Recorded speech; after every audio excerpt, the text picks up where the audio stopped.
बाक्सानि सालबारि गोजौसिन गेजेर फरायसालि गेलेग्रा फोथाराव सालबारि जिल्ला गेलेमु गौथुमनि बानजायनायाव सालबारि ओनसोलनि मुंदांखा मेथाइ रोजाबगिरि भुबनेश्वर महिलारिनि मुङै गाबोन बुलुर बादायलायनायखौ खुंगोन। गाबोन सानसेनि हाबाफारिजों हरनि समाव बुलुर बादायलायनायखौ खुंनो बे समाव आबुङै लाहार फाहार जादों। सालबारि फरायसालिमानि लेङाइ गोरायुं डक्टर दुलेन बसुमतारिया बुंदों, बे बुलुर बादायलायनायाव मोन 10 हानजाफ्रा बाहागो लागोन। लोगोसेनो बादायलायनायखौ बेखेवगोन सालबारि महकुमानि एसडिअ जों लोगोसे एडिसि लक्ष्यज्योति दासआ। मख'नो गोनांदि नखरनि अनसुंथाइजों बे बुलुर गेलेनायाव बादायलायनायनि बान्था हिसाबै सेथियाव ट्रफिजों लोगोसे 10,000 रां, नैथि बान्थायाव ट्रफिजों लोगोसे 7,000 रां आरो जोबथा गेलेनायाव साबसिन गेलेगिरि महरैबो सायख'नाय जागोन। बरपेटा रडनिफ्राय अनजय बसुमतारिनि खौरां। खुलुमबाय। गिबियावनो सालबारि जिल्ला गेलेमु आफाद थामहिनबा सालबारि डिस्ट्रिक्ट स्पर्ट्स एस'सिएशननिफ्राय गासै बर' रायजो राजा नोंथांमोननो गोदान बोसोरनि मोजां हामलायथिखौ बावहरबाय। लोगोसे मागोनिबो जिथु मोजां हामलायथि बेखौ जों बावहरबाय।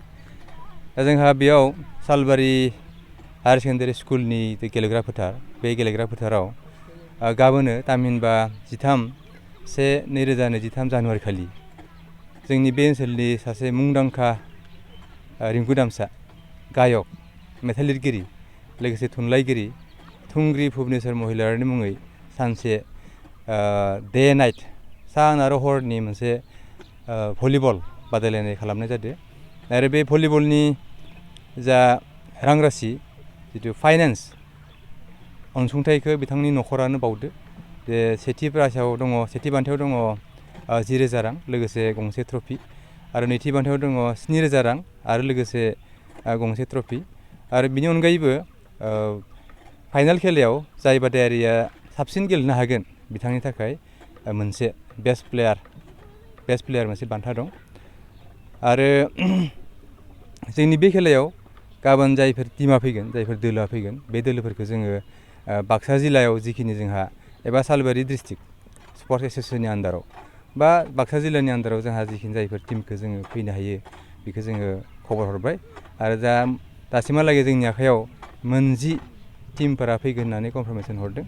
आरो बियो गाबोन थिग बेलासिनि 2 बाजियाव बे गेलेनायखौ जों बेखेवगोन। आरो बेखेवगिरि आलासि महरै जोङो जोंनि बे महकुमानि एसडिअ लोगोसे एडिसि बिथां लक्ष्यज्योति दास बिथांखौ लिंहरदों आरो बिथाङा फैगोन होननानै जोंनो खौरां हरखाबाय। बिनि अनगायैबो जोंनि ओनसोलनि जायखिनि गेदेमा सुबुंफोर दङ, एबसुआनो जाथों, लोखि फुजायानो जाथों, बाथौ महासभायानो जाथों, थुनलाइयानो जाथों, गासैबो जोंनि गेदेमाफोरखौ जोङो लाइजाम हरनानै लिंहरखाबाय। बिथांमोना गासैबो गाबोननि समाव बाहागो लाफैगोन।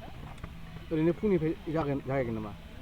फुंनि समनिफ्राय जाया। फुङाव जोंहा जिथुके डे नाइटसो नालाय जोङो 2 बाजिनिफ्राय बेलासिनि 2 बाजिनिफ्रायसो जोङो बेखौ बेखेवगोन।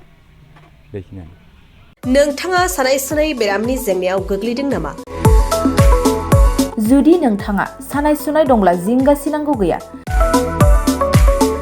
चिरां जिल्लानि बेंटल गेट साफागुरियाव दायो एसआइ निउर' थेरापि सेन्टार दंसै। बे थेरापि सेन्टाराव नोंथाङा गोरलैयैनो देहानि सानाय सुनायखौ फाहामथाय लानो हागोन।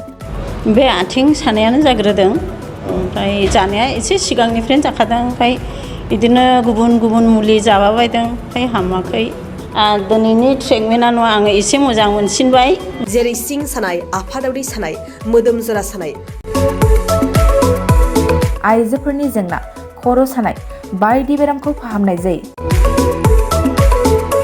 लोगोसेयैनो बे सेन्टाराव थानानै फाहामथाय लानो हानायनिबो सुबिदा खालामदों। नोंथांमोनहा एसआइ निउर' थेरापि सेन्टाराव फाहामथाय लानो गोसो दंब्ला नैबे मबाइल नम्बर 7620160459 नङाब्ला 9476977956 आव थोंजों सुलाद लानो हागोन।